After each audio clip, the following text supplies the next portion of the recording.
court case.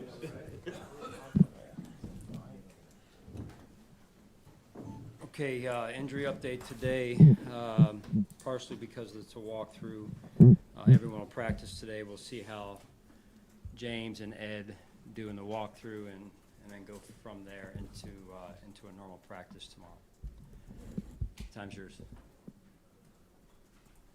Hey, Sean, Tennessee, despite their record, a lot of good defensive stats. Yeah. What allows them to make stops? Yeah, they got a talented roster when you look not just defensively, which the numbers speak for themselves, but offensively as well with their receiving core, running back position, and so on and so forth. So big challenge for us at home. We look forward to getting back at home. And again, like I said after the game, we can't take that for granted. We've got to put in the work this week.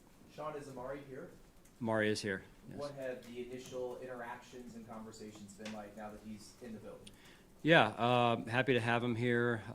Pleasant to be around. You know, it's been, as you'd expect, kind of process-driven with him getting here last night and then getting into some meetings with the coaches and again this morning. So I'm sure to some extent a little bit of a whirlwind for him,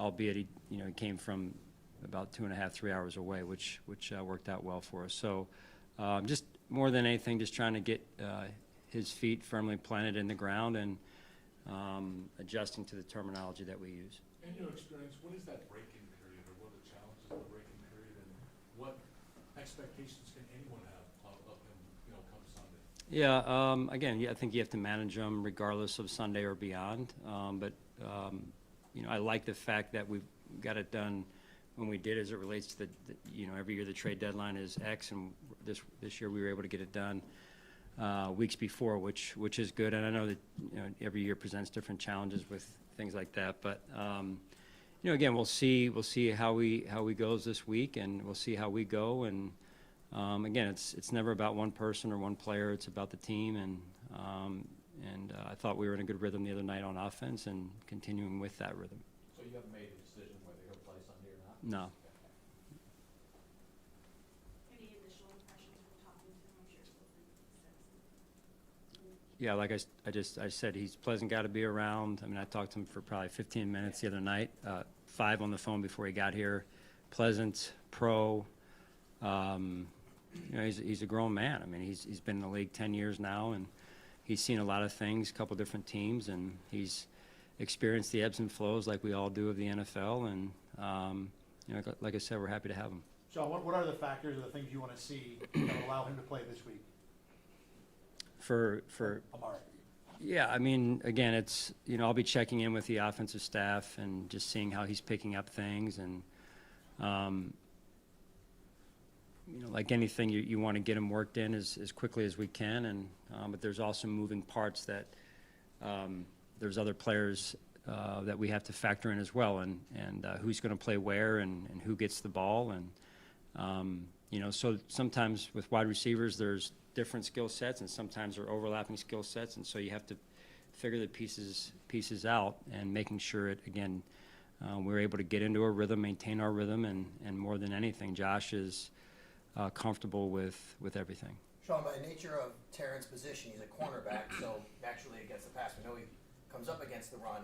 How big was it, and is it Terrence's IQ of the run game and run fits that can help everything up front? It seemed like even when he wasn't making a tackle, he was spilling something to someone else on Monday night. Yeah, he's a valuable player, and it was good to have him back in the lineup. And he's seen a lot of football, similar to Amari in the sense of what I was talking about with Amari's experience. Terrence has seen a lot of football, and so what it's like in there, what it's like to fit in the box, inside the core guard tackle box, what it's like to fit outside the tight end area, and so he's just seen a lot of football, knows how we play defensively and systematically, and works well because he has that experience with TB and Dorian. John, this Titans defensive line, would you consider this maybe one of the best units in the league? Probably the biggest for sure. I mean, they're massive up front, and very good, very good. Went against a similar defensive line last week in terms of how good they were. Built a little differently than this defensive line. So this defensive line is, again, very talented. They've got the #1 defense in the league. for a reason. Usually when you have that and a good defense, as you've heard me say time and time again, it starts up front. Defensive line, you talked last night a little bit about AJ flashing last week. Across the board, edges and interior players, do you feel like you've gotten consistent play there and have met your expectations for that group as a whole? Well, I think it's hard to say exactly, Matt, in this case, if we've been able to get that, because we've been banged up a little bit, in fairness to the guys. You know, Von being out, you know, with the outside piece. I would say that I see us developing. You know, we bring in Zion, and you know, he's developing. DC is developing. Are they there yet? No, but it's to be expected as rookie players. Austin comes off of the injury, and I thought played one of his better games this past week. And then getting Ed back hopefully also will allow us to continue to develop him. AJ flashing outside I think is a good sign. Getting him in the right spot, you know, and in his role, and then eventually we'll see about when Von comes back here. So, you know, all of it is just work in progress, and the guys are working hard. The coaches are doing a fantastic job, and you know, we take it 1 week at a time. You've kept Dorian Williams on the field for almost every third and long in New York, all three, I think, as opposed to going to the dime every third and long. Does that say anything about Dorian? Dorian's a good football player. Again, another young player, year 2, that's developing. You know, so every week we're learning. The players are learning. You know, and that's really the right approach. Trying to keep our focus where it needs to be, and just us getting better every week, Dorian included, in this case as well. Sean, Spencer Brown, he has 8 penalties this season, second most in the league. I know how you feel about the pre-snap ones and being non-negotiable. He had one the other night where it was a physical play.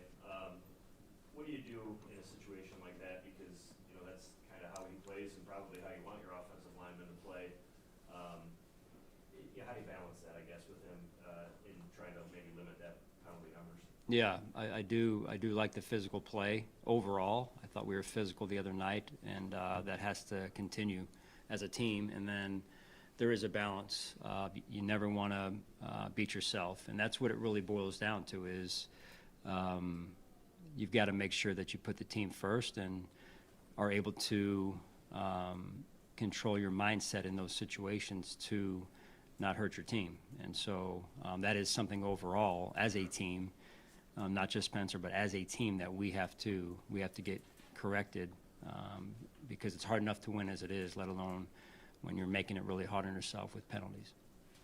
All right, thanks, guys. Thank you.